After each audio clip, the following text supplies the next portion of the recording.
Lockbox, The Conversion of Sara Channing, Chapter 51. Time does fly when you're having fun. Sara stayed away from talk of the Lucid Dreamers group for their first 2 dates after the coffee shop encounter. Yes, they had 2 dates. One involved dinner at a fancy restaurant, and the other involved a fun stint at the local bowling haunt. Tonight, as the two stood outside the Lafayette Theater, dressed for the chilly night, they had completed their third date. Sara felt a sense of wonder and joy in innocent purity. The moon stood full and white above them. The gray clouds Sara could see around the moon scattered its night reflective glow, reducing the moon's majesty just a bit. It was a cold night for sure, and Sara had dressed for the cold. She wore a white hat with a pink ball on its top and pink heavy mittens to keep her fingers pressed together warm and cozy. She had on a heavy white coat that had a hood hanging off her shoulder, with a buttoned and zipped front, heavy white pants, and comfortable brown hush-puppy boots. Wilfred battled the chilly night by wearing a black hat pulled down over his ears, capping his nearly perfect round head, and a heavy black coat zipped up to keep his torso warm. He too wore gloves of black leather. Dark blue jeans and black shoes completed his wardrobe. Other theater goers streamed out of the theater into the night around them. "Wow!" exclaimed Sara. "I had never seen West Side Story live before." The cast totally ate the performance. They stood there in silence for a moment, breathing in the chill air and exhaling the white remnants of breathing into the night. "Want to walk a little before going home?" Sara nodded affirmatively. "It's a bit chilly, but I'm down." They started walking down the sidewalk. The shops along the street had closed for the night. In spite of the cold, the night had an inviting scent, the fruity aroma originating from a nearby closed coffee kiosk. There was a hint of lemon aroma coming from the closed kiosk. As they passed by the kiosk, Sara thought she caught hints of other flavors too: caramel, apple, cinnamon, and chai. Sara particularly enjoyed the caramel aroma, her favorite taste, whether eaten pure or hidden inside a tea or coffee drink, or smothering chili like ice cream on a summer day. But it wasn't summer, and a residue of warm air cut into the night's chill from the recently closed kiosk. As they walked along in the quiet small-town darkness, Sara thought about how well everything was going with Wilfred, the wonderful, safe feeling she felt being with Wilfred. She wanted to continue. Wilfred behaved like a real gentleman. Kind of old-fashioned, thought Sara. He opened doors for her, pulled out chairs, and not once did he try to rush a kiss on her. Sara had experienced horrible first dates with men before. They acted like octopuses with 12 hands all over her, as if the mere fact of agreeing to date was a green flag to totally go for all they could physically take. Wilfred had not once behaved this way. Sara wondered if this was a result of fear on his part, or did Wilfred truly possess high moral integrity? At the same time, Sara didn't feel she could get on her high moral horse. She felt a slight guilt about her own motives. She had refrained from revealing to Wilfred her strong interest in his lucid dreaming skill. That she had planted herself in Angelica's Lafayette Coffee and Tea for the purpose of running into him in a location that would not arouse suspicion or gossip, she kept to herself. She convinced herself she needed this slight deception because Through Wilfred, she hoped to circumvent Donaldson's doubt about her ability to maturely make use of lucid dreaming. On Wilfred's part, he was wondering if this would be the night he and Sara would become an item, if she would let him kiss her tonight. The first 2 dates, while successful and fun, he feared his respectful behavior might have come across as him being a frightened deer staring into oncoming headlights. Sara seemed to have other things on her mind too, thought Wilfred. She was there, laughing, joking, totally engaged in seemed, but the conversation felt standoffish to him. He understood Sara had lost her mother, Jasmine, not too long ago. No. The first 2 dates, while successful and fun, he feared his respectful behavior might have come across as him being a frightened deer staring into oncoming headlights. Sara seemed to have other things on her mind too, thought Wilfred. She was there laughing, joking, totally engaged, it seemed, but the conversation felt standoffish to him. He understood Sara had lost her mother, Jasmine, not too long ago. He thought maybe this loss still held Sara back. Tonight, though, he was determined to break through to her on a more intimate level. This was their third date, and if he didn't at least make the pass at something more intimate with her, she might think he had a problem with her. "What did you think of the play?" Wilfred asked as they walked along, keeping a slight gap between them. "I loved it," said Sara happily. "No matter how many times you see West Side Story, every rendition, especially the interaction between Tony and Maria." "Yes, I agree. The jets, the sharks, and rumble in the concrete jungle." Sara laughed at Wilfred's mimicking of a fight scene. "Just like a guy." Wilfred turns, walking backward and taking in all Sara's Asian American features, how beautiful she was to him. The sight of the night's moon loomed above her white hat with its pink fuzzy ball, almost sanctifying her head, which he envisioned as a halo. "Oh, I can appreciate the romantic parts too." "Do you?" asked Sara in a dubious, playful tone. Wilfred turned back around, holding up, then walking side by side with Sara again. "The song Tonight always gets to me." He jumps out in front of Sara, causing her to stop in her tracks. He sung, "Tonight, tonight, won't be just any night. Tonight there will be no morning star." Giddy at Wilfred's play acting, Sara responded, breaking out in song, answering with the lyrics, "Today my minutes felt like hours. The hours go so slowly until the night is mine. Oh, moon, grow bright and turn our day into night." Wilfred responded, "Tonight, tonight, it all begins tonight." Sara finishing up, "I saw you and the world went away." And Wilfred, his arms wide, laughing, "And tonight." Sara laughed as they approached the small Lafayette Park.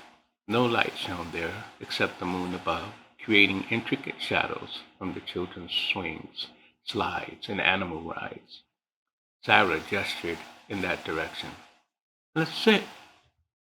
Sara sat first, and then Wilfred, being careful to keep that slight space between them.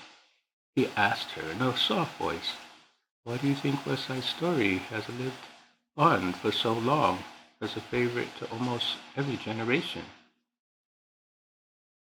"It's the tragedy of love," answered Sara thoughtfully. "And it is a tragedy."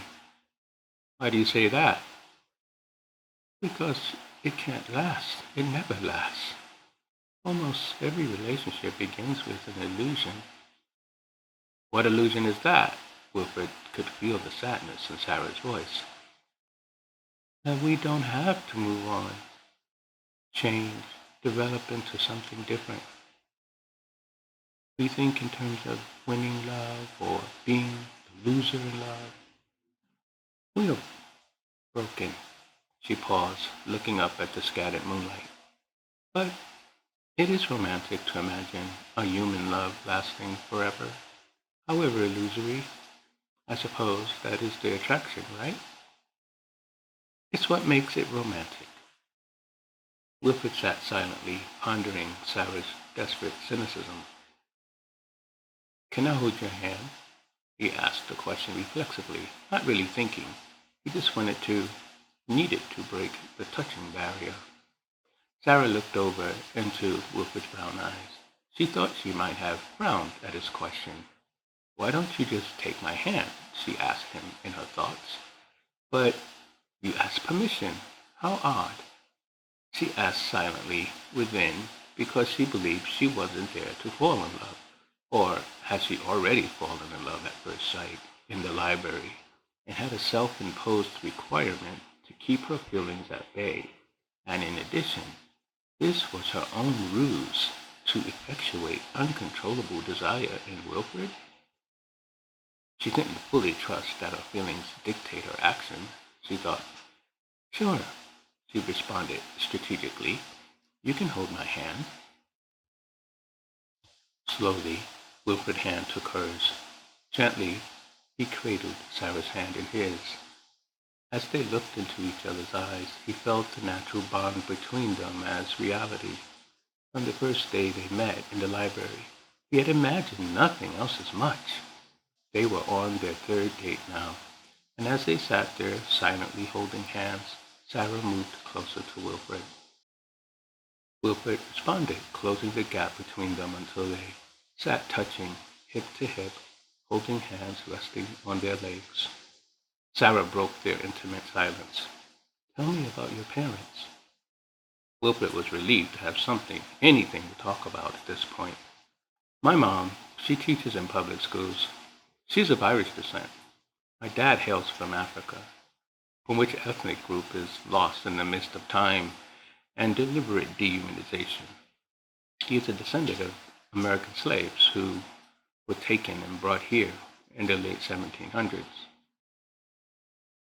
She's white and he's black. You're a mixed race, like I am. We don't believe the concept of race among the human species has any scientific validity in our family. That's a social, cultural construct. Sarah hurriedly passed by that potential topic of social, cultural constructs, seeing she had struck a political nerve. Of course, I'm just curious. You could be mistaken for white if the moon struck your light-skinned face at the right angle. And you are clearly not pure-breed Asian, he responded with playful sarcasm, though the shape of your eyes is a clear giveaway in the moonlight. It took this moonlight for you to notice. They stared at each other and broke out laughing. Another pause, still holding hands. Tell me about your parents, Wilfred asked after a moment. Well, as you know, my mother left me alone. I was her only child. My name was Jasmine. Never really knew my father. I met that man my mother claimed was my father only once at 12 years old. My mother was born in Japan, of Japanese heritage, of the Channing family. And she was vacationing in Hong Kong when she met my African American father. Interesting. We both have African American fathers. Yes. His name was Fred Roberts. He was a Marine in Hong Kong on military tour. They fell for each other instantly, and the courtship was tempestuous, as the story goes. Naturally, the other Channings failed to see the value in my mother's relationship with my alleged father. Wilfred jumped in. Why do you say alleged? As I said, I've only a memory of meeting him once, and I totally lost track of him. She took a deep breath. She really didn't like telling this story. However, she actually felt the need, whenever the topic came up, to go into it totally, as if by retelling about her loss, she might heal something broken inside her. The two persevered in their passionate love. She continued like a patient on a psychotherapist's couch. In a whirlwind They roped the military chaplain into marrying them. Not long after that, I was conceived. Soon, I'm told, my father returned to America, and after some tearful farewells to her parents, my mother, pregnant with me, migrated to America, where she gave birth in the Adventist Hospital in Louisville, Colorado. Sarah sighed, finished with her background confession. Indeed, Sarah's meeting with her father at age 12 lasted all of 30 minutes. If the man truly had been her father, Sarah never cared beyond that half hour. The man said nothing of importance, and she never saw him again after that. That was 5 years ago. Since then, she had discovered he had passed away from cancer, another victim of a cruel hoax, terrestrial life. Sarah fell silent. Gently, Wilfred said, "Your mother didn't leave you alone."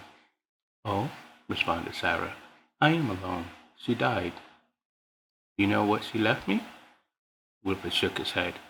"A lockbox with white purple colors, made in Japan, actually, and a silver key." She had left more than what Sarah blurted out. She knew it. Wilfred raised his eyebrow. They broke off holding hands. Sarah could see Wilfred pulling back at her revelation. She had stepped on the sensitive topic. "You know what I am referring to, don't you?" Wilfred hesitated. "Anyway," hurried Sarah, "it's been a wonderful night, and—" At that moment, Wilfred took Sarah's face into his two hands and planted a soft kiss on her lips. A spark went through Sarah. Her passion was aroused. She grabbed hold of Wilfred, pressing her lips tighter into his. She wanted this kiss so much. She moaned in her throat with longing. Then fear grabbed her, and she pushed him back. "No, it can't be that easy." "What? I'm sorry. Why did you just grab me like that?" "What? It's our third date." "So?" She stood up. "It's late. Can you take me home now?" Wilfred readily agreed. He stood up. The gap between them returned as they walked back to his brown 1980 vintage Toyota. As he drove back, he kept looking over at Sarah. Sarah kept silent. She wouldn't say another word. They arrived at the trailer park, lit by a few night lamps. When he drove up to her trailer home, Sarah quickly climbed out of the car. Before she could close the passenger side door, Wilfred offered an apology. "I'm sorry if I offended you." "You didn't offend me. I think we did well tonight. Maybe I was just caught off guard." She closed the car door and hurried up her driveway. Reaching her front door, she inserted a key into the lock, thought a second, and turned around. She awkwardly waved goodnight. She entered the trailer and closed the door. Walking briskly over to her window, she watched as Wilfred idled the car there a second, then slowly drove off.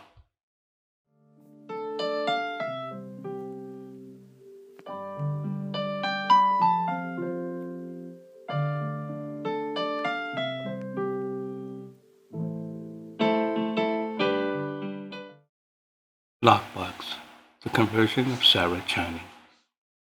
Chapter 52. "You did what?" asked Rhonda in shock. I didn't. I don't want him believing what we have is permanent," Sarah responded, sitting down at the kitchen table in her trailer with Rhonda sitting across from her. "You pushed him away after a soft kiss, a third date kiss?" I know. Girl, you're being stingy with it. He gave me life the whole time I was with him. I felt vulnerable."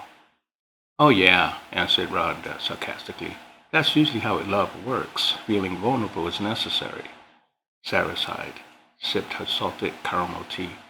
"It's not love, Rhonda." "What is it then? Lust?" "Maybe. I can't honestly say. Do I really want a babe? And all that means now? Right now? Wilfred is a nice guy, but he's basic. I am still a virgin. After the kiss, then what? What will he expect of me on the fourth date?" She paused, thinking. Some people believe you date a guy a few times, going to bed with them must be in the cards. All roads lead to the bed. Then a long relationship, marriage, children. The delusion of forever with the same guy until you grow old and incapacitated. It's all a lie. A human relationship with the same person is good for maybe 5, 10 years, tops. In my mind, that's stretching it. After that, it just becomes expectation, dependency, run amok. Usually, you end up going to bed with them because you have to. You just become a prisoner of familiarity. I don't believe in it. Don't want that with my life. So, I pushed him away after the kiss. Anyway, I am going on the plan. You had a plan. And what was your plan? To lead him on, then ghost him? No, no. Well, that's what you've just gone and admitted to me. Has he texted you since 2 nights ago? Yes. And you have responded. I'm not ready yet. I told you. I must figure things out for my plan. So you ghosted him, Sara. 2 days is a long time to not respond. Have you been listening to me? Oh yeah. And as your friend, I'm telling you, what you are doing isn't fair to Wilfred. It isn't right. You can't start a relationship on a lie. I haven't lied to him. I'm just not sure how far I want to take this. I need him because he's part of Donaldson's Lucid Dreamers group. Rhonda sat back and folded her arms. That's what this is all about. Donaldson says I'm not ready to join the group. I need a partner from the Lucid Dreamers group, an advocate. Wilfred and I have a level of attraction. I just want to take advantage of the attraction. That's cold, Sara. Are you an ice lady? I need to know about this life-giving spirit. You know that. You know what I'm trying to do. True, I know. And I also know what you're doing to Wilfred. You need to tell him what you want from him. Now, no more waiting. He clearly has a thing for you. Reaching across and taking Sara's hand. We are fam, Sara. I want to help you out, but I need you to be honest with me and with Wilfred.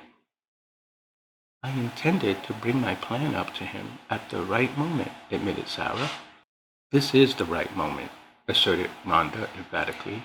The beginning was the right moment. And you are going to begin by sending him a text right now. We are going to have a meeting. Sara looked at Rhonda inquisitively. We? All 4 of us. Me, you, Wilfred, and Father Seraphim. Why? What sort of gathering? By separating out the wheat from the chaff.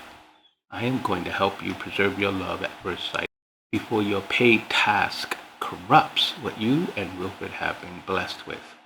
As for the future, how long your love, charisma lasts, let's leave that to the God who created you. Sara nodded her head happily. Love charisma. I like that, bestie. You are the CEO of love.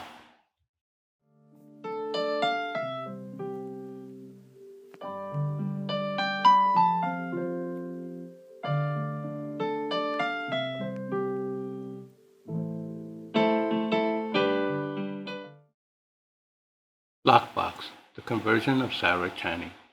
Chapter 53. When Wilfred finally received the text message from Sara, he felt like the happiest man alive. He told himself he was still in the game to win Sara's heart. He had begun to doubt it.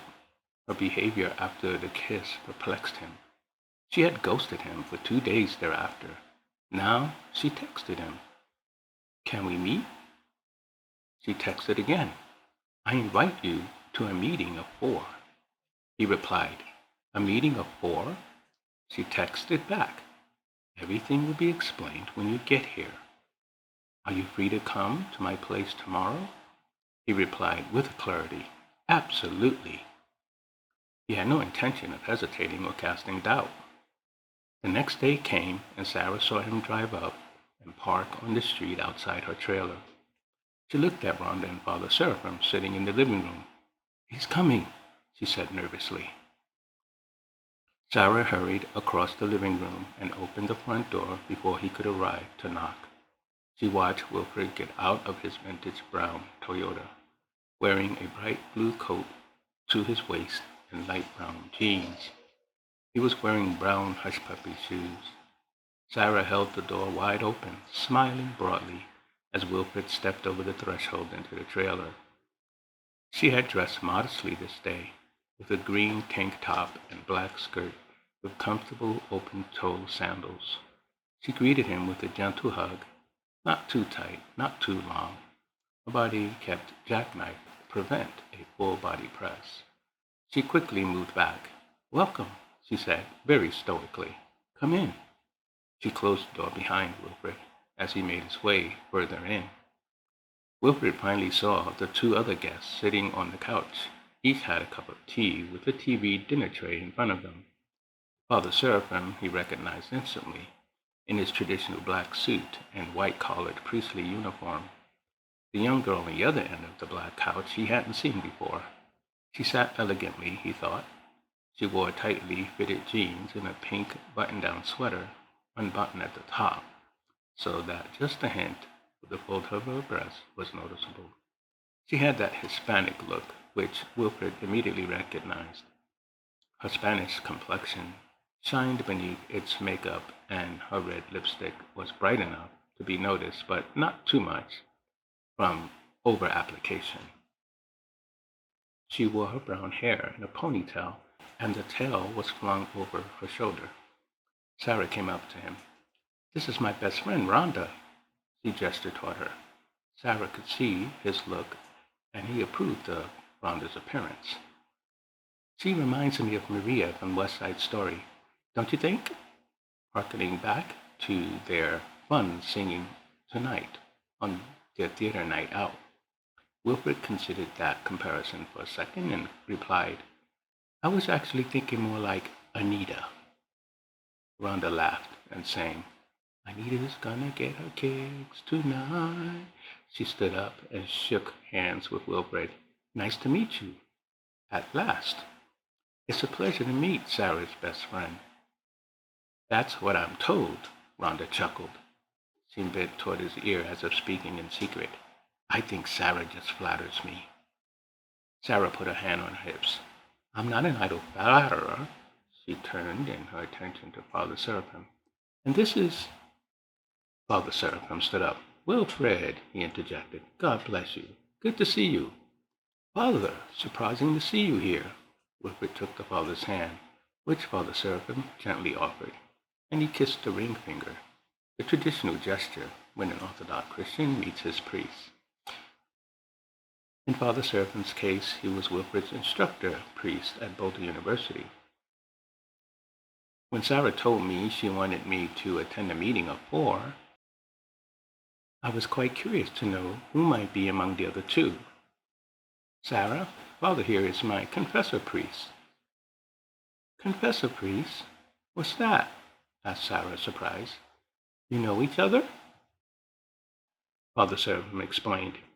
When an Orthodox believer in Christ wants to ask forgiveness for an act which they consider in their conscience or by the faith of God to be inappropriate, they will go to a priest to provide their repentance and confession. The priest, on behalf of the Lord Jesus, then gives them the blessing of forgiveness and peace. "We do the same thing in our Roman Catholic tradition," interjected Rhonda. Father Seraphim nodded approval to Rhonda. "In my case, I'm not directly Wilfred's priest, but we have a strong connection, me and his family, and he's comfortable having confession with me instead of his parish priest." Sarah nodded her head slowly. She was thinking, my God, I am surrounded by these Christians. It was a first for her. She almost felt like there was an invasion of her home, a home church invasion of sorts. "Yeah, I'm not sure I'm pleased," she thought as she smiled at everyone. "Okay," she clapped her hands together. "Wilfred, you have a seat over there." She gestured to the black recliner chair. "I'll sit here, in this nicely cushioned chair." She pointed on the other side of the living room. "Would you also like some tea? I have regular green tea, a black tea chai, or salted caramel."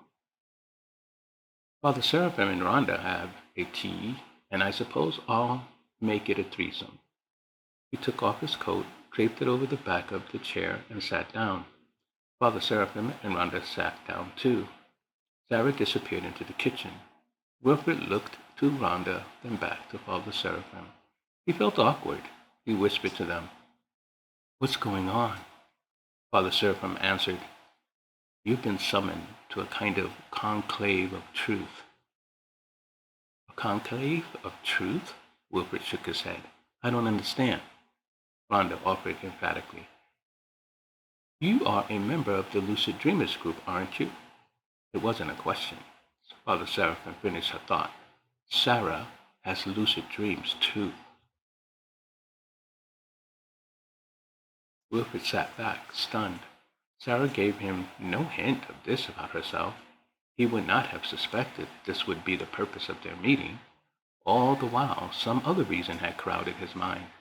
Maybe she wanted to have friends evaluate him for his fitness to date her. This he could have imagined. Actually, he strongly, nervously kept running through his mind how to behave around her friends, thinking he'd be in audition mode. Don't be pushy, be polite, treat Sara respectfully, avoid being too touchy-feely, tell her she's beautiful in front of the people she cares about and who care about her. And it would be helpful to display a sense of humor. This he planned for in his head. "Sara can lucid dream?" he asked. "A novice, as a novice can," offered Father Seraphim. Then Sara appeared in the living room carrying Wilfred's tea. She handed it to him in silence as everyone stared at her. Wilfred took the tea, now thinking something totally different about Sara. In the handoff, the teacup with its saucer seemed to hover between the two hands. Exchanging no word, Sara hurried across the room and sat down slowly, looking at everyone. She felt the energy of expectation in the air. "They have been talking about me," she thought. What did they tell Wilfred? She smiled awkwardly at everyone. For the first time, she experienced the full weight of potential treachery on her part. She fully realized how much she had purposefully led Wilfred by a certain deception. She didn't mean for her plan to be so fully dishonest. After all, she told herself, I did feel attracted to Wilfred. He is cute. I wanted to see him again, even without the lucid dream motivation. "Wilfred," she spoke directly to him, "I'm sorry I ghosted you after our date a couple nights ago. I had so much on my mind. What I've done—" "What you've done?" interrupted Wilfred softly. "What I've done," insisted Sara strongly, "has been living rent-free in my head for days now. What I've done to you." "What are you talking about?" asked Wilfred, confused. The whole situation now had become extremely strange. He felt adrift in a wide ocean of doubt. A sense of shame fueled Sara's words and weighed them down so that they barely escaped her lips. "I do truly feel attracted to you. I promise."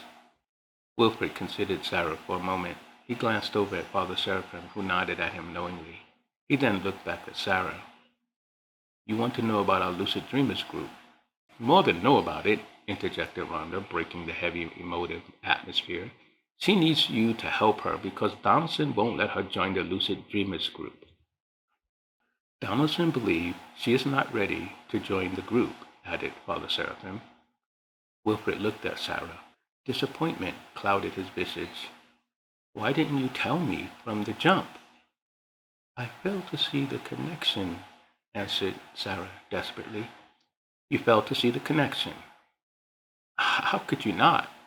I told you about our meeting times. I invited you to come," responded Wilfred.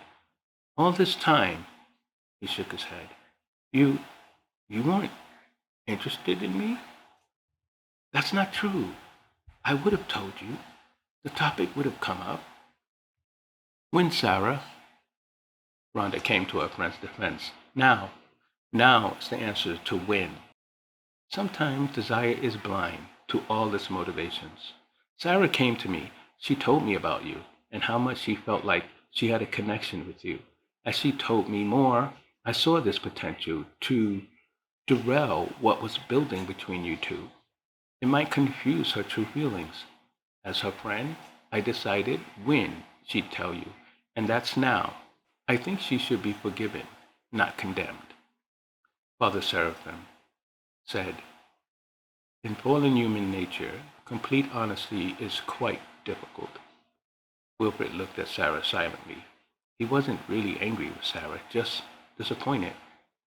I can't go over Donaldson's head to bring you into the Lucid Dreamers group. If he thinks you are not ready, who am I to contradict him? This is serious business, our group. We are all aware of it, Father Seraphim. Actually, I'd be interested myself as your confessor priest.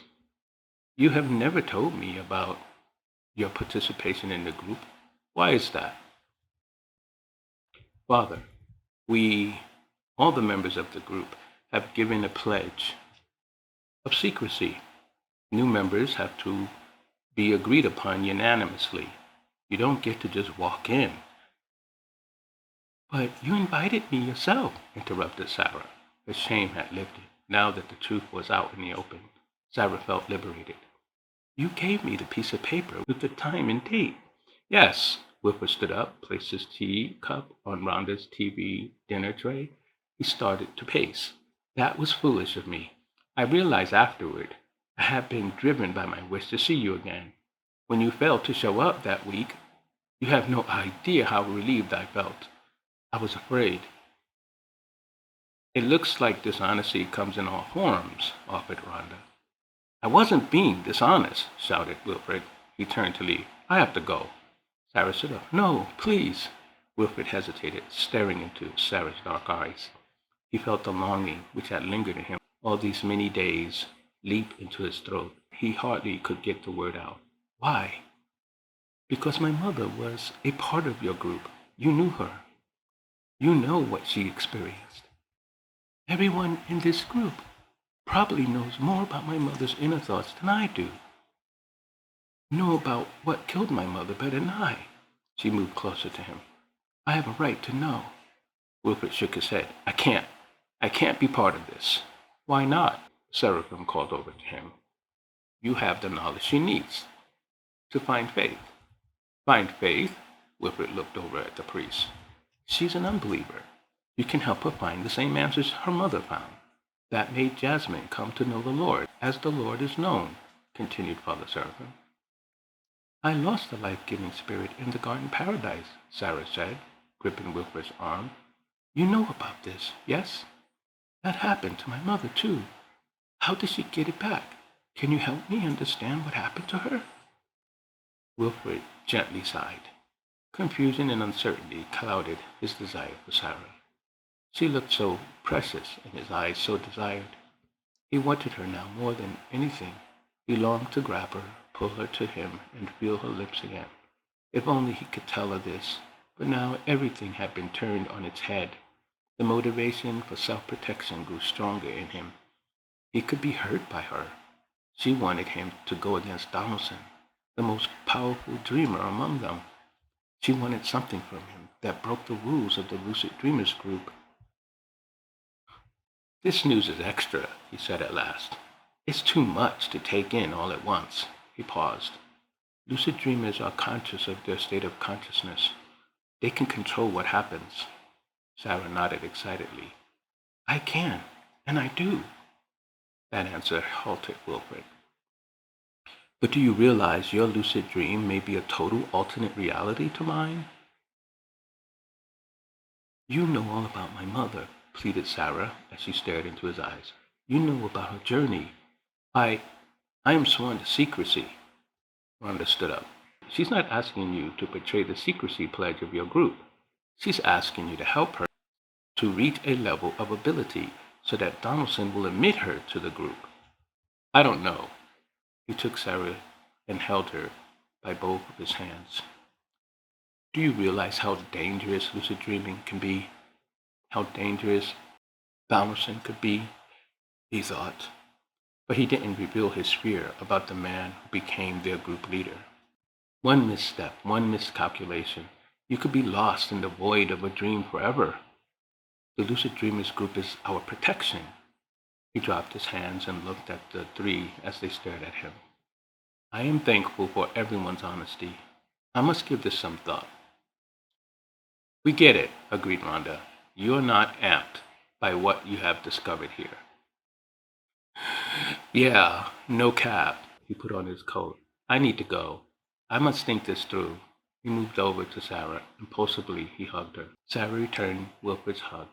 She held on to him tightly. Wilfred felt the tightness of her hold, pressing her entire body into his. The electricity of her touch bypassed logic and stoicism. He felt his resistance slipping, his pledge weakening. He knew he had to flee the danger, which he asked would endanger the woman he longed to possess. He gently pushed Sara back. Sara could see his walls crumbling. He did care about her. She sensed it. She had not lost him. I'm sorry. I failed to be completely honest. Wilfred smiled at her. As father says, complete honesty is a tricky thing for our fallen nature. Even for people who know they no longer have the life-giving spirit, Sara responded. Wilfred avoided the direction of Sara's comment. I can't agree to help you, not yet. There are many issues I need to first separate out. He hesitated. I will tell you this. If you ever feel trapped in one of your dreams and you are aware you are dreaming, even if you are desperate, don't seek out a reflection of yourself. It will imprison you. Then he turned to leave. He opened the front door, looked back at Sara. Thank you for your honesty. Sara inhaled deeply. She nodded her head, unable to suppress her sadness. Maybe she had lost him, she thought. Maybe they would be unable to recover. Nothing remained to be said. She simply stood there and waved at Wilfred. She watched him walk out the door and close it behind him. Don't seek out a reflection of yourself. Wilfred's words penetrated Sara with all its various implications. She remembered in all her research she had come across a famous quote from Plato, which she discovered he had heard from another famous philosopher, Socrates. An unreflective life is not worth living. Don't seek out a reflection of yourself. In the milliseconds that whizzed by her since Wilfred closed the front door to her trailer, Sara began to reflect on herself. This is me, exposed as naked, dead. You will surely die by death, the Creator had warned in the garden paradise.